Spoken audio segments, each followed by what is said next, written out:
Sot me këtë diskutim ta zhvillojmë me zotin Gjingjoni, deputet të Partisë Demokratike, nderuar mirëmbrëma dhe faleminderit. Faleminderit, kënaqësi. Zotin Gentian Gaba, analist, nderuar mirëmbrëma dhe faleminderit.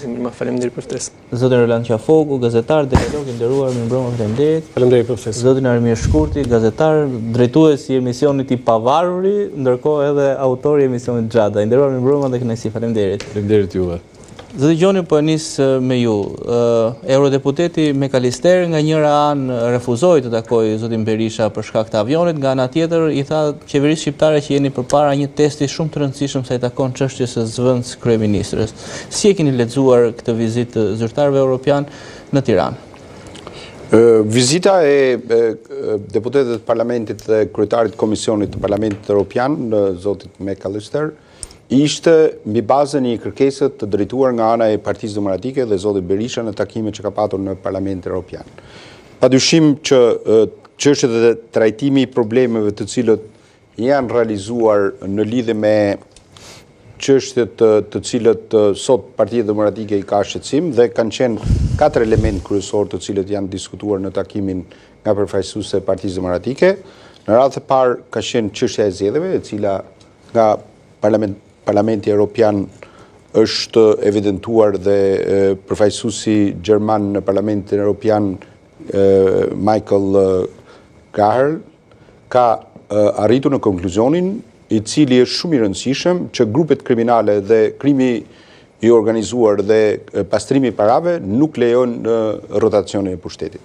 Dhe parlamentarët Evropian me në kryetarin e delegacionit kanë diskutuar në lidhje me çështjet e shtetit të drejtës dhe çështja e Balluku ka qenë një nga testet kritike për të cilën Bashkimi Evropian ka vendosur edhe pikat mbi I dhe në ditët në vijim ne do shohim edhe zhvillime të tjera sepse Komisioni I Mandateve, Këshilli I Mandateve ka lënë edhe një datë me datën 23 dhe padyshim që kjo është pika e kthesës. Por njëkohësisht edhe ndryshimet dhe imuniteti që zoti Rama nëpërmjet ndryshimeve në kodin e procedurës penale të nenit 242 të këtij kodi, që kërkon të jap imunitet presidentit, kryeministrit, antarëve të kabinetit qeveritar, duke futur edhe antarët e gjykatës kushtetuese, që po të referohemi në 128 të kushtetutës, kushtetuta ka përcaktuar në mënyrë taksative që antari I gjykatës kushtetuese pezullohet.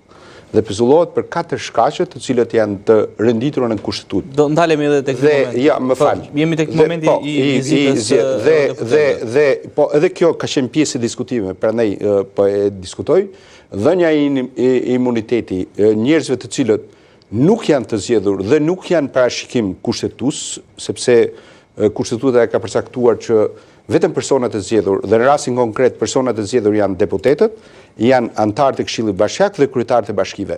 Kryeministri është I emëruar, ka një dekret të presidentit dhe presidenti është I zgjedhur nga parlamenti. Kështu që në pikpamjen kushtetuese dhe juridike, edhe kjo është një test për qeverinë Rama, por njëkohësisht edhe për gjithë shtetin shqiptar. Për sa I përket vizitës dhe mos takimit të zotit McAllister me zotin, deklarata ishte e qartë, për arsye të kohës së shkurtër ka qenë e pamundur, sepse për të takuar. Dhe fakti që gjitha çështjet të cilët janë trajtuar qoftë. Besoni këtë argument të Gjoni? Është I besueshëm. Sepse I njëjti McAllister ja 3-4 vjet kështu që më fal. Të ka takuar njëri dhe ky s'ka kohë. Por sepse zoti Berisha ka takuar në Bruksel disa herë. Ka qenë takime edhe 8-8 me kryetarin e Komisionit të Jashtëm. Po shkuarja e tij në selinë e Partisë Demokratike zoti Gjoni, ishte një akt më shumë se sa një takim. Unë kuptoj zoti Qafoku sepse problemi është që këtu kërkohet që të bëhet propagandë, shkoj apo nuk shkoj. Jo, shumë rëndësishme. Jo, por shifet. Kontaktet me diplomacinë. Por në rast, më fal, po të marrim të kundërtën. Në rastin e delegacionit e Partisë Demokratike brenda parlamentit që zoti Berisha është deputet dhe mund të shkonte si përfaqësues I Partisë Demokratike bashkë me zotin Bardhi ose në vend të Albana Vokshit ose në vend se mund shkote si problemi është se nuk ka një funksionar të lartë diplomat që ta shkuan selinë tuaj. Po Selia nuk është bunkererizuar. Selia nuk kemi një, ka disa eurodeputet, edhe ai Gjermani shkoi. Po edhe Galer është në të njëjtën pozitë dhe në të njëjtën situatë. Po eurodeputet është tjetër gjë dhe statusi dhe profili ka qenë raporter, më fal Roland. Zoti Qafoku ka qenë reporter i Parlamentit Evropian në lidhje me zgjedhjet. Ka qenë përfaqësuesi kryesor në lidhje me zgjedhjet. E dyta, është personi i cili ka ngritur zërin më shumë se çdo njeri tjetër në raport me këtë, dhe qëndrimet e McAllister me Galler janë të njëjta në qëndrimet politike dhe në vijën politike për cilën pretendon. Atëherë po ta them kështu, më fal, po ta them kështu, në qoftë se McAllister sot do ishte në Partinë Demokratike dhe do bënte vetëm një takim duarash me zotin Berisha, unë them që kjo do ishte një fitore e madhe për Partinë Demokratike në aspektin diplomatik, sepse raportet e saj me diplomatët e huaj, me titullar të institucioneve diplomatike evropiane dhe larja ato amerikane, pastaj mos shkojmë matarë Atlantikut, do të thënë janë në nivele pothuajse zero.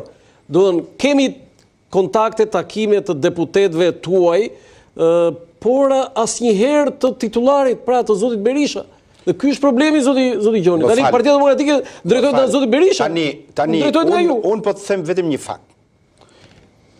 Ju mendoni që McAllister është më i rëndësishëm se sa Merci në aspektin europian dhe të politikës europiane?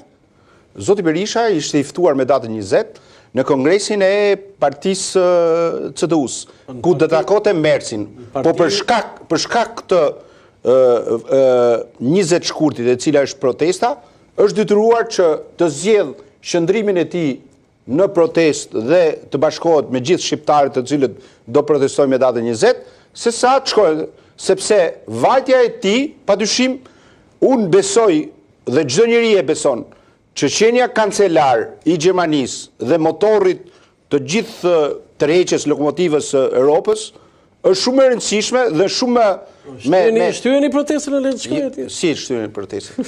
Po protesta ka një simbolik dhe protesta është njoftuar përpara momentit të ftesës së zotit Berisha. Kështu që në këtë pikpamje, zoti Qafoku nuk shëndron. Mirë, kancelarin e takon prapë mrapa, ti është sigurt. Prandaj. Ndërkohë rrëzimi do ta takoj si kryeministër i vjes, në datën 20 shkurt të shpallur edhe rrëzimi i zotit Rama. Po patjetër që është shpallur. Tani që zoti Rama do ike dhe që sot në takimin me përfaqësuesit e Bashkimit Evropian është diskutuar edhe modeli Maqedonas, që këtu në tryez me është diskutuar modeli Maqedonas me partnerët pra rasti i qeverisë kujdestare para zgjedhjeve dhe rasti i raportit të OSBE Odirit për Shqipërinë është shumë më i zi se sa rasti i ngjarjeve për cilët flitet në raport me zgjedhjet e Gruevskit, i cili u krijua në atë kohë, tregon që çështja e politikës së ditës dhe mënyra si po trajtohen sot nga europianët, por edhe nga partnerët e tanë të Shtetit Bashkuar të Amerikës, çështjet kanë avancuar. Problemi i katërt, i cili është diskutuar, është çështja e nivelit të korrupsionit dhe të pastrimit të parave dhe të krimit të organizuar. Dhe çfarë tha pala tjetër zoti Gjoni? Më duket e patë. Çështja e Balluku është çështje korrupsioni. Jo, në takimet e brendshme që keni patur. Testi më kritik për Shqipërinë në lidhje me këtë dhe Transparency International, ju e dini, ka nga 48 ka shku në 45 pikë dhe ka rënë 11 vende në klasifikim. Flas për bisedën off the record që ka patur me palën. Nga pala shqiptare, unë nuk jam i autorizuar të jap deklaratat e në vija të trasha mbase për mesazhe politike. Po janë të shqetësuar në gjithë vazhdimsinë e qëndrimeve politike të cilët po mbahen sot në lidhje me çështjen Balluku, që normalisht unë mendoj që Rama do e zgjidh edhe me një riformatim të qeverisë për ta nxjerrë në një mënyrë smoothi nga skena politike zonën Balluku, paktën smooth krevin. Po, që do bësh tani, se duhet të shpëtoj veten, se kjo edhe ndryshimet kushtetuese, edhe ndryshimet procedurale që po kërkon janë post Balluku. Balluku është të fshirë, është vendos një kryq, nuk ka ndikim